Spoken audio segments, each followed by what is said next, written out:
Assalamualaikum warahmatullahi wabarakatuh. Hai semuanya, kembali lagi bersama saya Arneta Sari dari Prodi Biologi Universitas Maritim Raja Ali Haji. Kali ini saya akan menjelaskan materi tentang struktur dan fungsi pada nukleus dan sentriol.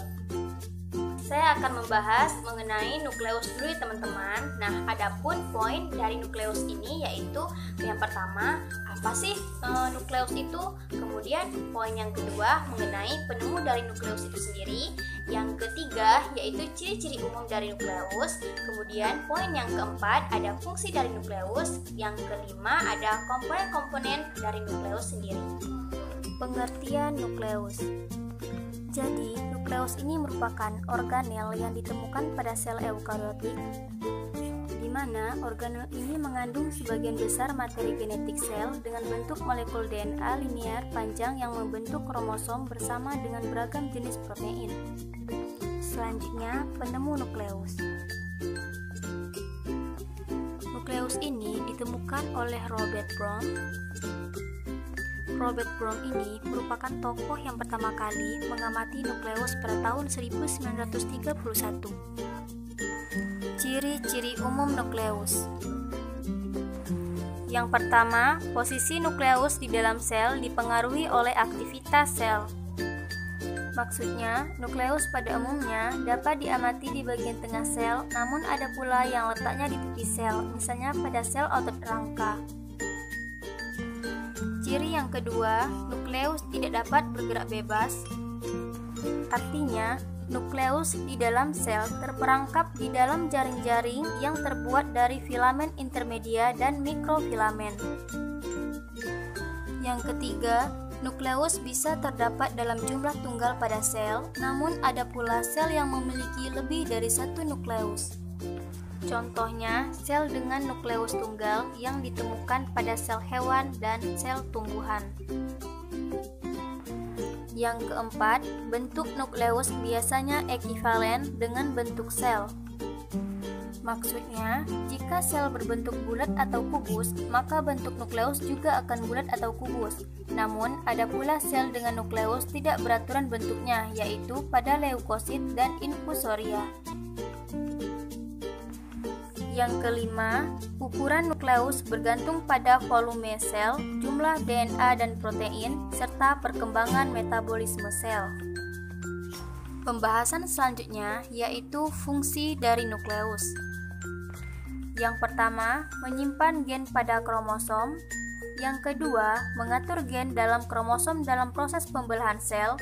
Yang ketiga, mentranspor faktor regulasi dan produk gen melewati pori inti. Yang keempat, menghasilkan pesan mRNA yang mengkode protein. Yang kelima, mengatur replikasi DNA. Pembahasan yang terakhir dari nukleus yaitu komponen-komponen pada nukleus. Komponen-komponen pada nukleus terdiri dari membran nukleus, kompleks pori inti, lamina inti, nukleolus, nukleoplasma, dan kromatin. Kita akan bahas satu persatu komponen-komponennya. Yang pertama, membran nukleus. Membran nukleus terdiri dari membran dalam dan membran luar. Membran luar berkesinambungan dengan retikulum endoplasma, di mana pada daerah tertentu membran dalam dan membran luar melebur membentuk suatu saluran melintasi membran inti. Pori-pori ini bersama dengan komponen lain berasosiasi di sekitar pori yang kemudian disebut dengan kompleks pori.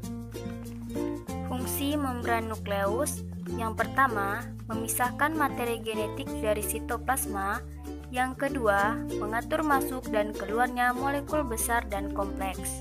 Komponen yang kedua, kompleks pori inti.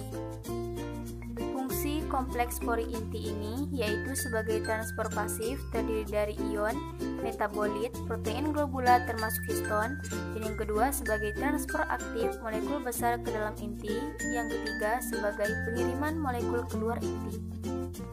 Komponen kompleks pori terdiri dari anulus, struktur silinder yang mengelilingi bagian dalam pori, granula pusat, serabut-serabut, dan bahan amorf yang membentuk diafragma. Gambar ini merupakan gambar dari komponen pori inti. di mana pada umumnya pori berdiameter 80 nanometer namun bisa berada dalam kisaran 40-100 nanometer. Diameter pori pada sel dalam jaringan atau tipe sel yang sama itu adalah tetap. Lamina inti. Gambar ini merupakan gambar dari lamina inti. Lamina inti berfungsi sebagai tempat perlekatan kromatin, memperkuat selaput inti, dan melarutkannya selama mitosis dan meiosis. Jika dilihat dari struktur ini, dapat kita pahami bahwa nukleus bukanlah struktur yang mengapung bebas di dalam sel, namun ditahan pada posisinya oleh filamen-filamen yang memanjang dari permukaan ke seluruh bagian dalam sel. Jadi, lamina inti terdiri dari jaringan yang teratur dari filamen atau protein yang melekat pada bagian dalam membran. Permukaan dalam membran ini sering dilapisi dengan anyaman berupa filamen-filamen dan struktur serabut. Nah, beberapa filamen yang memanjang hingga ke bagian dalam nukleus dan mengikat kromatin. Selanjutnya, nukleolus. Nukleolus ini merupakan struktur yang berada di dalam nukleus. Bentuknya agak bulat, dinyatakan sebagai organel tanpa membran, dan ukurannya pun bervariasi dan dapat berubah-ubah seiring perubahan fisiologi sel. Adapun fungsi nukleolus ini yaitu sebagai tempat pembentukan dan akumulasi prekursor ribosom, rRNA dan protein ribosom sebelum dibawa ke sitosol. Selanjutnya, nukleoplasma. Seperti halnya sel memiliki sitoplasma, nukleus juga memiliki substansi seperti sitoplasma. Karena letaknya di dalam nukleus, maka disebutlah nukleoplasma.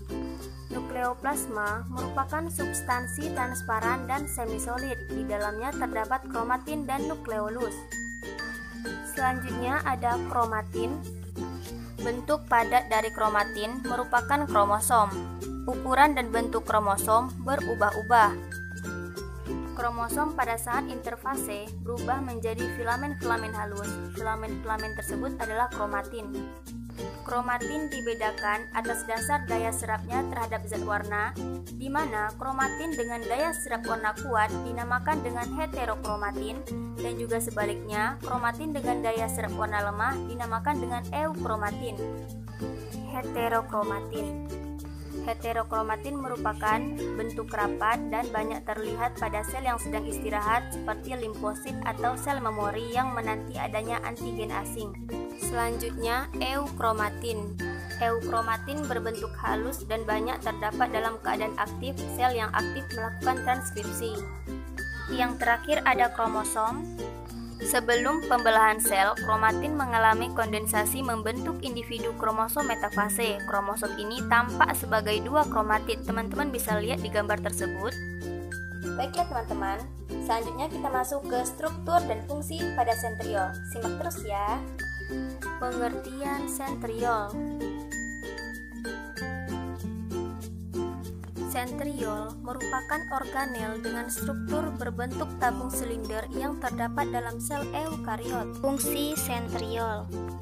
Yang pertama, sebagai pembentukan berbagai bangunan seluler yang terdiri dari mikrotubula dan juga sel gelondong mitosis pada pembelahan sel silium dan flagellum, dan juga pada beberapa juluran sel khusus, contohnya seperti filamen aksial spermatozoa. Kedua, sebagai badan basal yang menjadi tempat pembentukan silia. Fungsi yang terakhir, sebagai badan basal atau kinetosom pada organel sel di dalam pergerakan. Selanjutnya, struktur sentriol. Sentriol terdiri dari 9 mikrotubulus. Satu set mikrotubulus terdiri dari 3 tabung mikrotubulus. Satu sel biasanya mempunyai sepasang sentriol. Sepasang sentriol diselubungi oleh perisentiolar atau PCM, dan PCM akan membentuk sebuah senyawa yang disebut sentrosom. Sekianlah materi yang dapat saya jelaskan. Semoga dapat bermanfaat bagi kita semua. Dan apabila ada kesalahan, saya mohon maaf.